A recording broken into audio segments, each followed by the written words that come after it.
আসসালামু আলাইকুম viewers, welcome to জ্যাবস kitchen. আজকে আমি আপনাদের সাথে শেয়ার করব ডিম এবং ভেন্ডির একটি ভাজির রেসিপি। চলুন রেসিপিটি দেখে নিই। আর এই জন্য আমি এখানে কচি টাইপের ভেন্ডি নিয়েছি হাফ কেজি পরিমাণ। প্রথমে এরকম একটি পাত্রে আমি কিছুটা পানি দিয়েছি, আর পানিগুলো যখন একটু বয়েল হয়ে যাবে তখন আমি এর মধ্যে খানিকটা লবণ অ্যাড করব।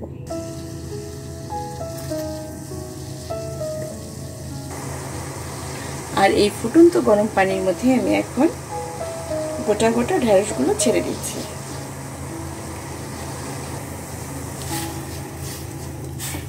ঢেঁড়সগুলো খুব বেশিক্ষণ বয়েল করতে হবে না, 2 থেকে 3 মিনিট একটু বয়েল করে নিলে হয়ে যাবে।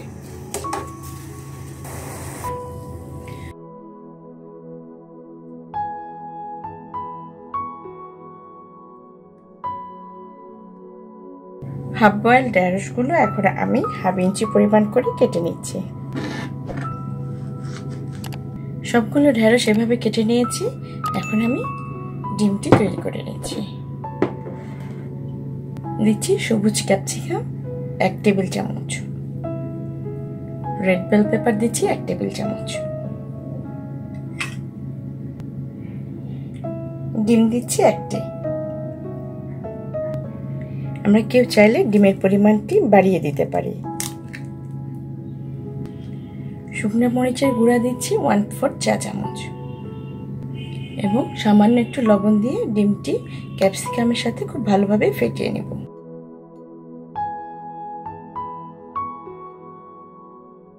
এখন আমি রান্নাটির নেক্সট প্রসেসে যাচ্ছি।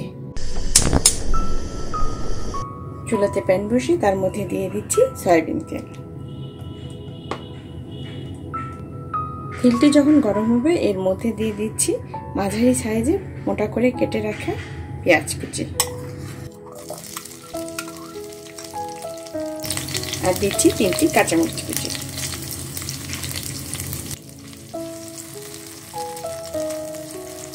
পেঁয়াজটি যখন হালকা একটু ভাজা হয়ে যাবে, অর্থাৎ ট্রান্সপারেন্ট হয়ে যাবে, তখন এর মধ্যে আমি কেটে রাখা ভেন্ডিগুলো দিয়ে দিচ্ছি।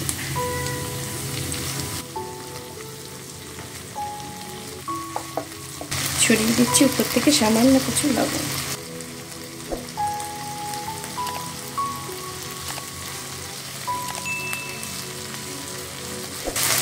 এই পর্যায়ে মিডিয়াম হিটে রান্নাটি করতে হবে।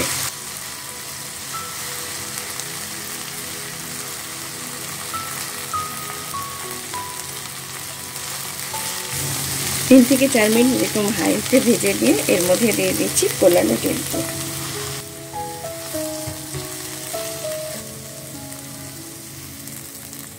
খুব সহজে চটজলদি তৈরি হয়ে গেল মুখে লেগে থাকার মতো এই ভেন্ডি এবং ডিমের ভাজি রেসিপিটি।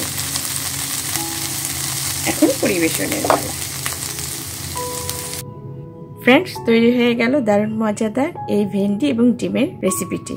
আশা করছি আপনার বাসাতে একবার জনের হলেও ট্রাই করে দেখবেন। খুবই সুস্বাদু এবং মজাদার এই ভেন্ডি ভাজির রেসিপিটি আমরা ভাত, পরোটা, রুটির সাথে অবশ্যই খেতে পারি। যদি রান্নাটি ভালো লেগে থাকে তাহলে চ্যানেলটি সাবস্ক্রাইব করে পাশে থাকার অনুরোধ করছি। আর যারা অলরেডি সাবস্ক্রাইব করেছেন তাদেরকে অসংখ্য ধন্যবাদ। আল্লাহ সবাইকে ভালো রাখুক। আল্লাহ হাফেজ।